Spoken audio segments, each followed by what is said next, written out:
Hello! Première vidéo YouTube, je pense que ça se voit, mais je m'applaudis parce que ça fait des années que je rêve de faire ça et aujourd'hui je saute enfin le pas.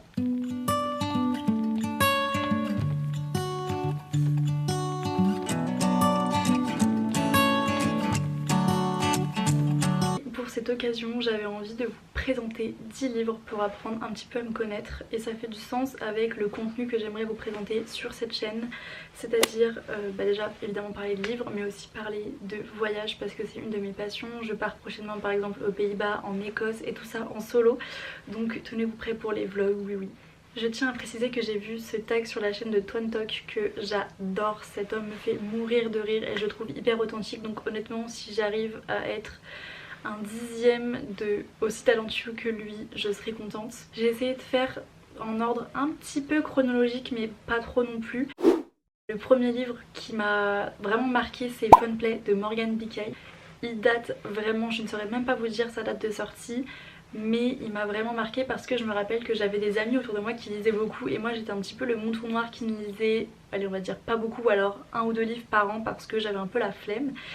Et j'avais lu ce livre parce qu'on était toutes allées à la bibliothèque ensemble, puis c'était incroyable. Si je regarde ici c'est parce que je suis en train de regarder le résumé parce que vous vous doutez bien que je me souviens pas de tout. Dans ce livre on suit Alissa qui est une adolescente de 17 ans et qui un jour reçoit un texto d'un mystérieux lycéen qui en gros lui dit devine qui je suis et je serai à toi. Et à partir de là il y a tout un petit peu une enquête, une petite enquête hein, vous vous en doutez, qui démarre et je ne me souviens pas exactement de qu'est-ce qui se passe, de l'écriture etc. Mais je me souviens juste que voilà j'avais adoré et c'est ce qui m'avait permis aussi de recommencer à lire un petit peu.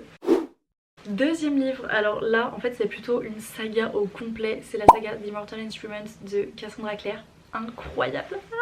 Et plus particulièrement la trilogie des origines, je l'ai lu au complet. Là pareil, mes amis étaient fans et honnêtement c'est grâce à elles que j'ai découvert cette saga et je les remercie. Je vais plus vous décrire les origines parce que je pense que vous connaissez moins que la saga normale, notamment de par la série. Dans les origines on suit Tessa qui est une des ancêtres de Clary qui est dans la série normale.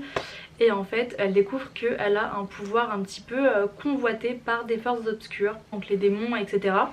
Et de fil en aiguille, elle va être recueillie par les chasseurs d'ombre, qui est justement une société qui vise un petit peu à protéger et à lutter contre les démons. Et en fait dans la saga on va suivre un petit peu comme dans la saga normale on va dire, plein d'intrigues, des histoires d'amour complètement folles, des amitiés aussi, la loyauté, enfin incroyable. Et je trouve que le world building est magique, honnêtement vraiment. Et je me rappelle aussi le sentiment de Page Turner, je pense que c'est le premier livre qui m'a fait ressentir ça. Troisième livre qui m'a vraiment marqué, encore une fois c'est plutôt une saga, c'est la saga Phobos de Victor Dixon, incroyable. Ça aussi je l'ai lu quand j'étais ado et j'en ai un souvenir merveilleux. Je pense que j'avais même lu cette saga sur les conseils de Le Souffle des mots, Audrey de Le Souffle des mots. Et c'est une saga de science-fiction où en fait l'humanité veut coloniser Mars et pour ce faire en fait il va y avoir une télé-réalité qui va permettre de financer un petit peu tout ça. Et il me semble qu'ils vont choisir 6 filles et 6 garçons pour justement être envoyés dans l'espace.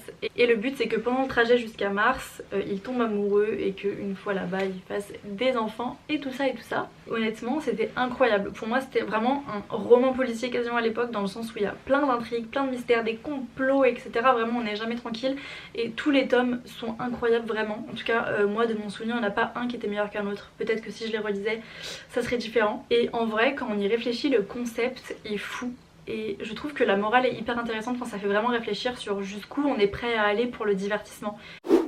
Quatrième livre, alors là en fait c'est plutôt une suite de BD, c'est la suite Le Jour Où. Le premier tome c'est Le Jour Où le bus est reparti sans elle de Becca, Marco et Cosson. En fait c'est mes amis dont je vous parlais précédemment qui me l'ont offert pour un de mes anniversaires, je ne saurais pas vous dire exactement lequel. En fait ils m'ont acheté parce que la protagoniste principale s'appelle Clémentine et je m'appelle Clémentine. Et dans chacun des tomes en fait on va suivre Clémentine où il y a toujours une petite péripétie, quelque chose d'une morale. Ce que je trouve incroyable c'est que c'est une chose de lire du développement personnel dans un livre, mais lire du développement personnel plus dans une BD vraiment plus jeunesse, c'est incroyable je trouve vraiment, avec des illustrations et tout, enfin je trouve que c'est d'autant plus immersif. Et aussi ce qui m'a particulièrement marqué c'est la morale de chacun des livres en fait, que moi en tout cas je retiens, c'est qu'il n'est jamais trop tard, il n'est jamais trop tard pour vouloir plus, pour changer etc. À tel point que je me le suis fait tatouer ici, j'ai écrit It's Never Too Late et honnêtement ça me suivra toute ma vie et j'en suis plus que ravie. 5e livre, c'est La ferme des animaux de George Orwell, que j'ai lu cette année, je pense en janvier ou février. En fait ce livre c'est vraiment une satire de la société dans laquelle en fait on va suivre des animaux qui vont se révolter contre leurs propriétaires. Pourquoi ils se révoltent? Parce qu'ils se sentent pas heureux, ils trouvent qu'ils ont trop peu de liberté finalement, donc justement ils veulent changer ça, puis prendre le pouvoir, devenir vraiment libre de faire tout ce qu'ils veulent, être égaux, chacun des animaux serait égaux, etc. Mais ça serait qu'en théorie parce qu'en pratique ça se passe pas du tout comme ça. Je vais pas en dire plus parce que j'ai pas envie de spoiler, mais je vais vous dire une citation, la citation clé finalement du livre, c'est tous les animaux sont égaux mais certains sont plus égaux que d'autres. Et honnêtement, lisez ce livre pour comprendre, mais je pense que c'est quand même assez parlant. Vraiment moi je sais que j'ai adoré, c'est un 10 sur 10, 11 sur 10, tout ce que vous voulez. Ça me donne vraiment envie de lire plus de classiques, donc j'espère qu'en 2026 je vais réussir à le faire. Honnêtement j'ai une pile à lire de livres classiques comme ça. 6e livre, alors lui, pendant très longtemps, ça a été le livre que je citais comme mon préféré ever. Ok, donc on n'est pas sur n'importe quel livre. Le livre c'est La chambre des officiers de Marc Duguin. C'est un livre que j'ai lu au lycée, il me semble. Je l'ai lu en un après-midi, honnêtement je l'avais bouffé tellement il m'avait marqué. Et dans ce livre en fait on suit l'histoire de Adrien qui est un jeune officier français qui a été blessé pendant la Première Guerre mondiale. Et il me semble qu'il a été blessé vraiment au tout début, vraiment par un éclat d'obus qui a atterri en fait sur son visage. Et en fait très rapidement il est envoyé à la chambre des officiers. Et tout le livre en fait c'est vraiment de son point de vue. Donc on voit vraiment lui comment il sent, le regard des autres à travers sa perception. Et vraiment je me rappelle que ça m'avait trop touchée et ça a vraiment forgé un petit peu mon empathie, j'ai l'impression. Enfin vraiment je saurais pas comment vous expliquer, mais il m'a changé ce livre. Et il abordait aussi tellement de sujets auxquels on ne pense pas quand on n'a pas ce genre de traumatisme, on n'a pas ce genre de séquelles physiques. Mais par exemple le fait de l'après-guerre, par exemple le fait qu'on ait une copine avant la guerre puis finalement en fait on se retrouve blessé, est-ce que la personne avec qui on est, elle va encore nous aimer comme ça? Enfin je trouve que, je sais pas, ça fait vraiment réfléchir sur des choses. Puis comme je le dis ça a vraiment forgé mon empathie. Aujourd'hui je suis en travail social et je pense que ce livre il est pour quelque chose, donc c'est pour vous dire. 7e livre, là je suis trop heureuse de vous le présenter, c'est un des livres que j'ai lu cette année et je pense que ça a été mon coup de cœur de l'année, vraiment le number one. C'est La vérité sur l'affaire Harry Kéber de Joël Dicker. Joël Dicker que je n'avais jamais lu avant, en fait j'avais lu aucun de ses romans et à date j'ai quasiment lu tous ses livres. Oui, donc c'est pour vous dire à quel point j'aime sa plume. Je pense que vous connaissez le résumé parce qu'il est quand même assez connu ce livre, mais je vais quand même vous le faire rapidement. En fait on suit Marcus Goldman qui est un écrivain qui est en panne d'inspiration et qui va décider de rendre visite un petit peu à son mentor qui est Harry Kéber, qui est un ancien écrivain ou un écrivain, en tout cas non, peut-être un prof, je sais plus en tout cas. Et ce qui va un petit peu tout basculer, c'est que le corps d'une jeune fille qui a été disparue, qui est disparue depuis 33 ans est retrouvé dans le jardin en fait de son mentor, donc de Harry Kéber. Et à partir de là en fait Marcus Goldman va décider d'en faire son roman en ne se doutant pas du tout de tout ce que ça allait impliquer. Et en fait moi ce qui m'a vraiment marqué dans ce livre c'est à quel point on a l'impression qu'on est dans l'enquête. En fait c'est pas n'importe quel roman à suspense, roman policier, c'est vraiment, en fait la plume de Joël Dicker est incroyable, vraiment, elle est vraiment très spéciale et vraiment il faut le lire pour le comprendre. Et je sais qu'il y a des amis à moi qui l'ont lu et qui m'ont dit ok Clémentine t'avais raison. Et aussi ce qui est fou c'est que Joël Dicker nous mène par le bout du nez tout le livre. Enfin vraiment on a l'impression qu'on a découvert la fin, on se dit oh c'est nul, et en fait pas du tout, mais pas une seconde. Voilà, ce livre traite de plein de choses, de mensonges, de secrets de famille. Et puis le page turner, alors que le truc c'est une brique, je crois que c'est le plus gros livre que j'ai lu en 2025, le truc que je l'ai lu je pense en quelques jours. Voilà, je pense que vous l'avez compris, je suis la fervente défenseur de Joël Dicker et ce jusqu'à la fin de mes jours. 8e livre, c'est Fourth Wing de Rebecca Yarros, un petit peu cliché, je vous l'accorde, mais je ne pouvais pas ne pas le mettre dans ce top 10. C'est une saga, pour l'instant il y a 3 tomes qui sont sortis et traduits en français, mais il me semble qu'il y en aura 5 de tomes, dont le 4e qui est en cours d'écriture par l'autrice.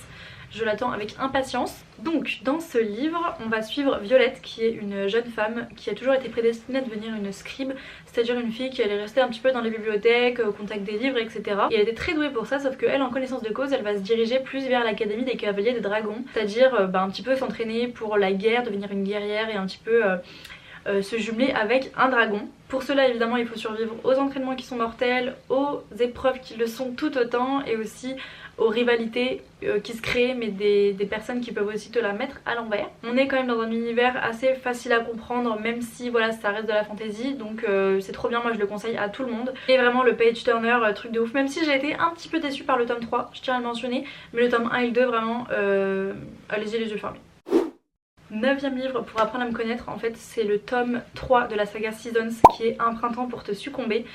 Dans ce tome là on va suivre Magnolia, qu'on peut surnommer Nolia, qui est fleuriste, et Camille qui est un riche entrepreneur finalement, et ils vont être forcés de se marier. Nolia elle est déjà mère, donc ça c'est quelque chose que j'adore, et honnêtement je ne savais pas que j'adorais, mais je pense que ça m'a fait prendre conscience en fait cette saga de tous les tropes que j'aimais, parce que au fur et à mesure des tomes il y a évidemment des tropes qui se ressemblent mais d'autres qui se ressemblent pas du tout, et finalement ça m'a appris un petit peu à découvrir mes goûts. Et par exemple je me suis rendu compte que j'ai beaucoup aimé la trope slow burn mais aussi Found Family, vraiment ça l'a grave fait avec moi. Même le féminisme honnêtement c'est quelque chose que j'ai rarement retrouvé dans les livres que j'ai lus cette année, et j'ai adoré le fait que ça soit pas une femme qui soit en mode ah oui un homme riche super, non c'est une femme qui est sûre, enfin qui est pas sûre d'elle du tout même, mais qui est quand même à son affaire, qui est fleuriste, qui a son business, qui n'attend rien d'un homme, et ça c'est quelque chose que j'ai trop aimé. D'ailleurs ça me fait penser de vous dire qu'en 2026 Morgane Moncomble sort une toute nouvelle saga, un petit peu en mode romance historique et tout. Oh là là, je suis on fire, j'adore ça, c'est ma cam de ouf.